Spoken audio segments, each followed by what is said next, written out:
It's a scene we've witnessed with dispiriting frequency in the past few weeks. A conservative figure, accosted as they went about their everyday activities. This time, it was former White House advisor Steve Bannon in a Richmond, Virginia bookstore. The ending this time was a bit different, however. The woman who accosted him was going to have the police called on her by the owner. Nick Cook, owner of Black Swan Books on West Main Street in the Fan District, said Bannon was in the bookstore Saturday afternoon and that a woman confronted him, calling him a piece of trash, the Richmond Times-Dispatch reported. Cook said he called 911 and that the woman left as he made the call. Steve Bannon was simply standing, looking at books, minding his own business. I asked her to leave, and she wouldn't. And I said, I'm going to call the police if you don't. And I went to call the police and she left, Cook told the paper. And that's the end of the story. Perhaps the most uplifting thing,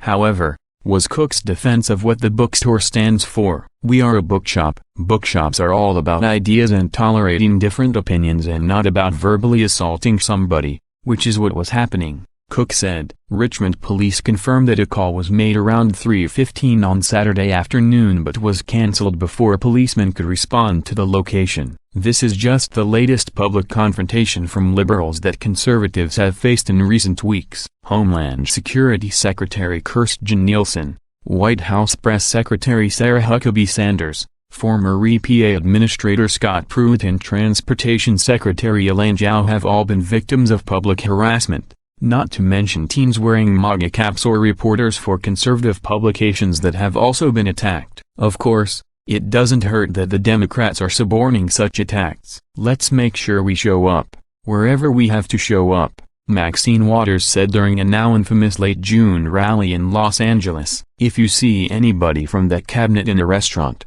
in a department store, at a gasoline station, you get out and you cause a crowd, and you push back on them. And you tell them they're not welcome, anymore, anywhere. Democrats refuse to condemn the remarks, and their supporters have responded with aplomb. For instance, check out the Twitter comments on the Bannon story when it was reported by The Hill, a relatively centrist publication. Keep in mind, these aren't cherry-picked, they're unbroken sections of comments. The only ones I had to edit out were the ones with predictable vulgarity. All of these people either support what this woman did or are making similarly minatory threats against Bannon. Now, for the record, let me just say I wasn't particularly a Bannon fan, either before or after he shivved the president in Fire and Fury. I don't particularly feel the need to adumbrate the reasons why, but I think the Trump White House has generally been better sans his presence. That being said, I can't think of any possible human being I would treat like this.